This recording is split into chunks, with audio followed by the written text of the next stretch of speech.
Alright, hello everyone.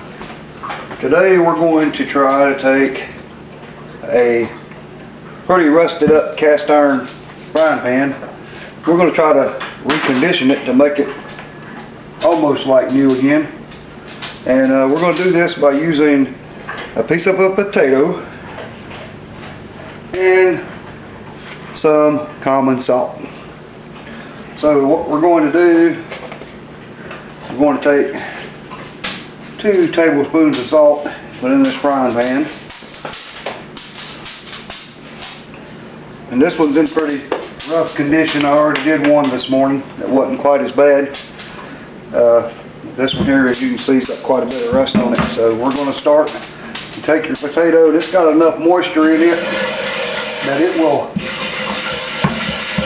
pick up the salt. And as you can see, it's already starting to peel the rust off. So what we're going to do is we're just going to keep doing this. Before I continue on this, I'll show you one that wasn't quite as bad a shape as this one. But as you can see, this one here is pretty well clean. The only thing I have to do now is go back and re-season it, and I'll show you how to do that later. So right now I'm going to continue scrubbing on this thing, and I'll be back and show you how much it's improved later. Alright, we've been I've been scrubbing on this thing for about 10 minutes now. As you can see, that potato and salt has pulled a lot of the rust off of this, so we're going to rinse it and see where we are. Probably going to have to go back and scrub some more, because I'm quite sure this thing is not as clean as I would like for it to be yet.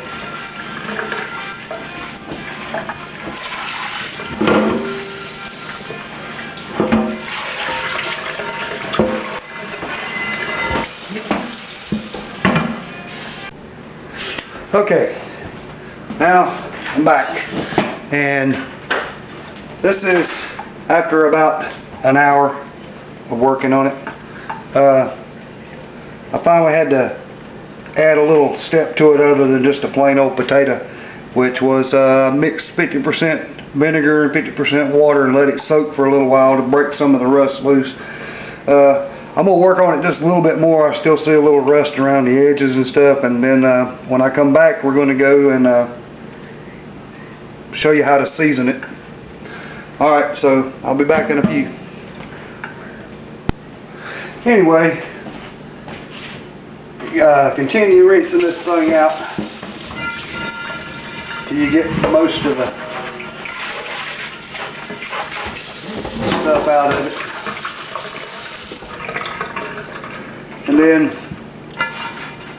dry it a little bit, just so you can see where you're at. Now, it's starting to look a little better, but it's still going to take quite a bit more work, so I'll be back later after I worked on it some more. Okay, for this next part, you're going to go ahead and preheat your oven to 400 degrees.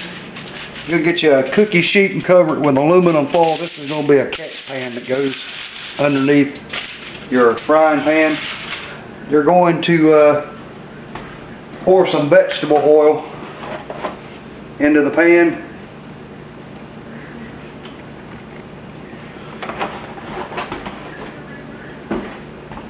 And going to get it coated around. Coat it around the inside of the pan.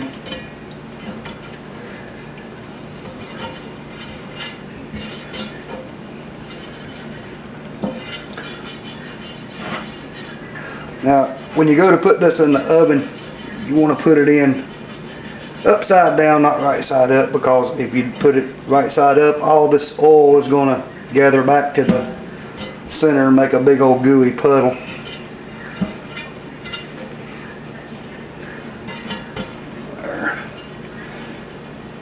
I have one more little pan over here that I did first this morning before I tried this to make sure that it was gonna work before I tried to make a video.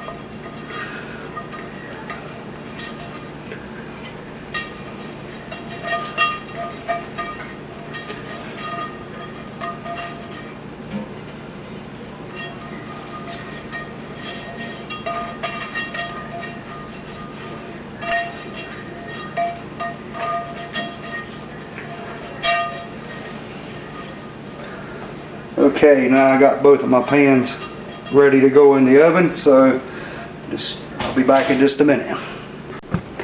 Alright, once your oven is preheated to 400 degrees, you're going to take your cookie sheet, put it on the bottom burner, or on the bottom rack, I'm sorry. And then you're going to take your pans and turn them upside down on the top rack.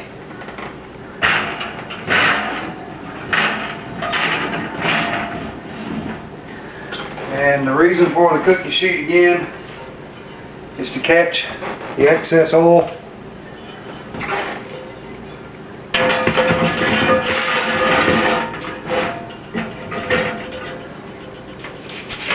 That runs off the pan. Okay, now we're going to shut this up. We're going to let it cook for, or bake, or whatever you want to call it. We're going to let it go in the oven for 45 minutes, and then we'll be back to see the end result.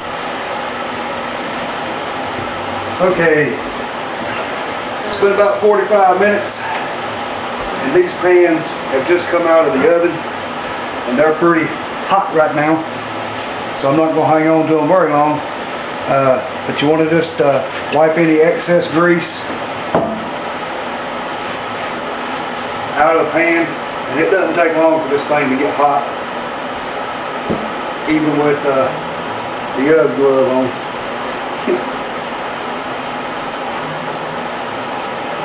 Once you have them the excess grease wiped out, you're just daubing it, not really wiping it. Then you just let them cool. And you'll have two re-seasoned, clean cast iron frying pans. A couple safety notes is always when you're messing with the oven and you get stuff out, have either a oven mitt or a pair of gloves that are heat resistant, and be sure when you open the oven, don't stand right in front of the door. Always stand to the side so that when the heat comes out you don't get a blast of heat in the face. Okay, thanks for watching, and I hope to make another video soon.